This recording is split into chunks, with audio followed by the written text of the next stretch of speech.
Assalamualaikum warahmatullahi wabarakatuh. Waalaikumsalam. Waalaikumsalam warahmatullahi wabarakatuh.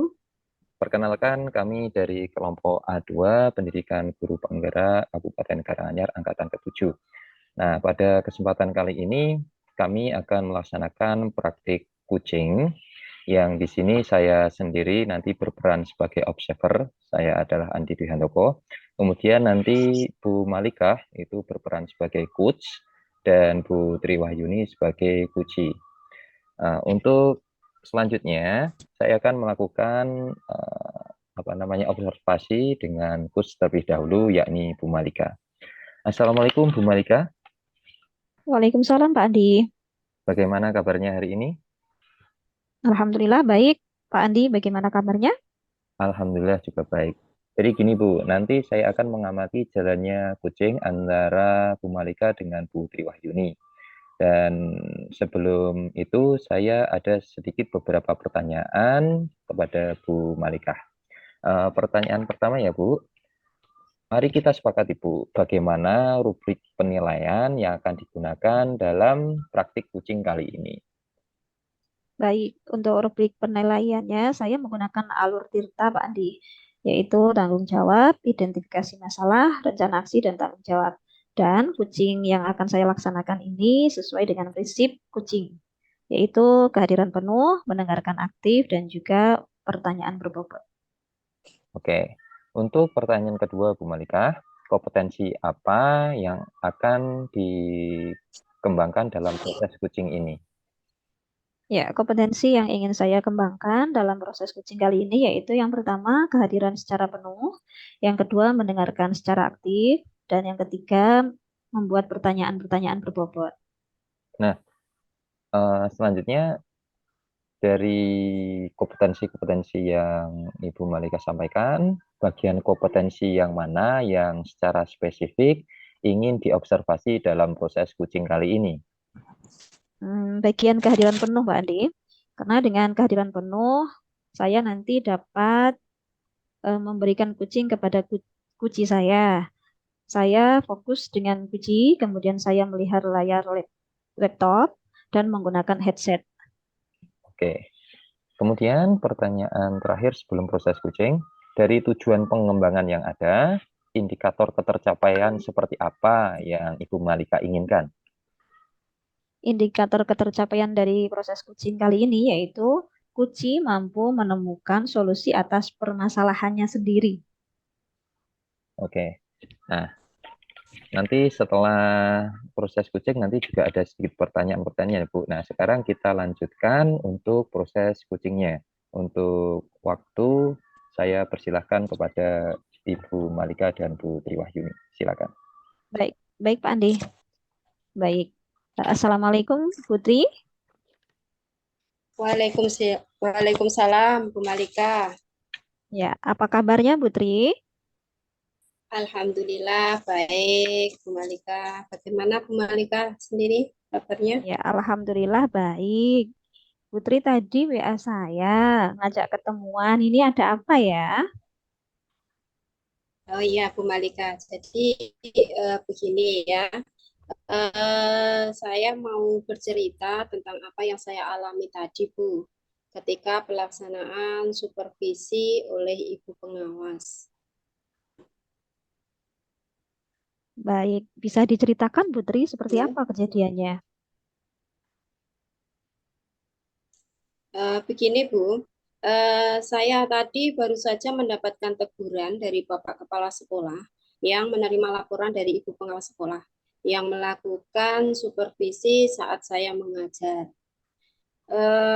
Ibu Pengawas Sekolah tadi melakukan supervisi itu tampak keberatan ketika saya mengajar tanpa buku teks. Terus saya memanfaatkan sumber-sumber belajar lainnya, Bu. Ketika diingatkan pengawas tersebut, saya menyampaikan jika saya tetap mengacu pada kurikulum, walaupun tidak menggunakan buku teks. Ibu pengawas tampaknya tersinggung, Bu, melihat atau memberikan laporan kepada Pak Kepala Sekolah. Seperti itu, Bu. Oh, begitu ya, Bu. Nah, kira-kira hambatan apa yang menyebabkan Ibu Triwahyuni ini tidak menggunakan buku teks saat mengajar? Saya sudah terbiasa sih Bu mengajar tanpa buku teks dan materi yang saya sampaikan itu saya sudah menguasainya. Oh, begitu. Nah, lalu apa kelebihan yang dirasakan Ibu Triwahyuni saat mengajar tidak menggunakan buku teks? Ketika saya mengajar tidak menggunakan buku teks, saya merasa lebih bebas, Bu, dalam menyampaikan materi. Dan hal tersebut adalah sebagai implementasi saya dari Merdeka Mengajar, seperti itu. Oh, begitu ya, Bu. Nah, kalau Ya. boleh tahu nih, Putri, pada saat mengajar, Ibu menggunakan sumber belajar apa saja? Saya menggunakan banyak sumber belajar sih sebenarnya. Saya menggunakan sumber belajar dari internet.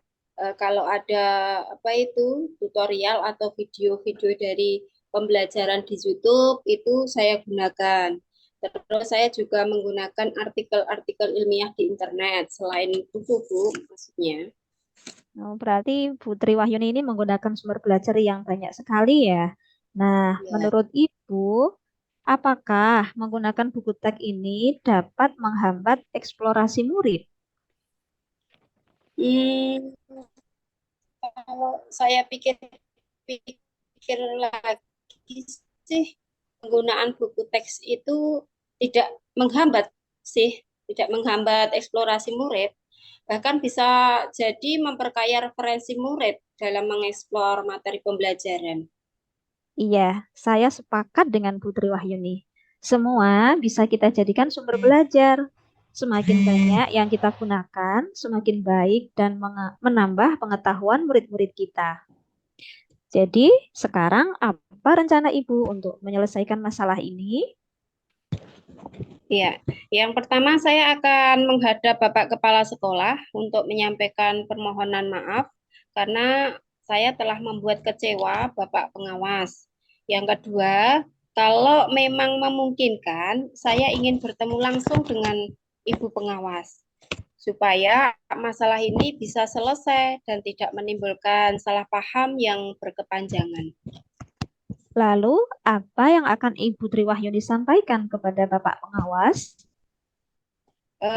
Saya akan mengatakan bahwa saya akan mengajar menggunakan banyak sumber belajar, di antaranya buku teks, terus internet, tadi ada artikel dari internet, terus ada video-video pembelajaran, dan lain-lain. Dengan tujuan supaya murid-murid itu dapat mengeksplorasi materi dengan baik, sehingga merdeka belajar itu dirasakan oleh murid-murid kita. Wah, bagus sekali rencana Ibu Triwahyuni ini. Mudah-mudahan berhasil ya. Selanjutnya, apa komitmen Ya. Ibu terhadap rencana Ibu ini? Saya berkomitmen untuk selalu membuat rencana pembelajaran yang menggunakan banyak sumber belajar untuk eksplorasi materi sehingga murid-murid saya dapat menjalankan merdeka belajar dan saya akan membuat murid-murid saya itu senang dalam kegiatan eksplorasi materi tanpa ada unsur paksaan. Akan saya serahkan pemilihan sumber belajar itu pada murid-murid itu sendiri. Wah, ide yang bagus, Putri. Saya sangat mendukung sekali. Mudah-mudahan semua berjalan lancar dan sesuai harapan ya, Bu. Lalu, mulai kapan Putri Wahyuni akan melakukan komitmen ini dan siapa yang akan Ibu mintai tolong mengingatkan komitmen ini? Karena semua ini demi kepentingan murid-murid kita ya Bu ya. Maka mulai hari ini saya akan melakukannya. Dan saya akan minta tolong Bu Malikah ya, mengingatkan kalau saya lupa nanti. Oke, siap Putri Wahyuni. Saya akan mengingatkan Ibu kalau Ibu lupa akan komitmen ini ya. Iya, Bu. Terima kasih Bu Malika atas waktunya untuk sharing hari ini. Mudah-mudahan kita semua bisa menjadi guru yang selalu dirindukan oleh murid-murid kita ya, Bu ya. Amin. Oke, Putri Wahyuni, kita akan ngobrol-ngobrol lagi setelah Ibu ketemu Bapak Kepala Sekolah dan Ibu Pengawas ya. Saya ingin tahu respon dari beliau-beliau. Iya, siap Bu Malika. Assalamualaikum. Waalaikumsalam warahmatullahi wabarakatuh. Baik, Bu Malika dengan Bu Triwahyuni sudah melaksanakan praktik coaching dan ini seperti yang saya katakan tadi, saya akan melakukan memberikan beberapa pertanyaan lagi kepada coach yaitu Bu Malika. Oke, Bu Malika, tadi saya sudah mengamati jalannya coaching. Nah, ini ada pertanyaan, saat coaching tadi, apa yang sudah Bu Malika lakukan yang menjadi indikator ketercapaian pengembangan yang dilakukan dalam proses coaching tadi? Baik, Pak.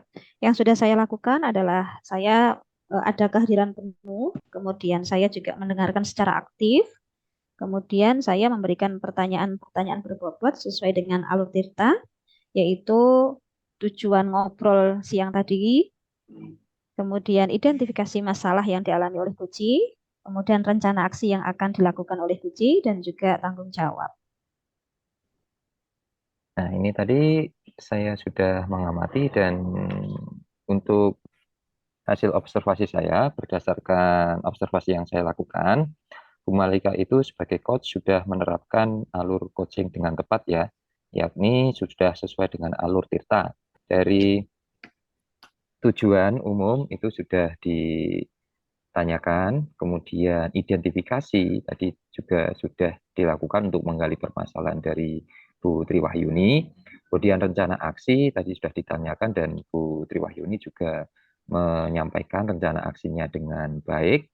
Kemudian untuk tanggung jawab juga sudah ditanyakan kepada Bu Triwahyuni dan Bu Triwahyuni juga meresponnya dengan tanggung jawab yang akan dilakukan oleh Bu Triwahyuni untuk menyelesaikan masalahnya. Selain itu, proses coaching yang dilakukan Bu Malika tadi sudah sesuai dengan kompetensi yang ingin dikembangkan.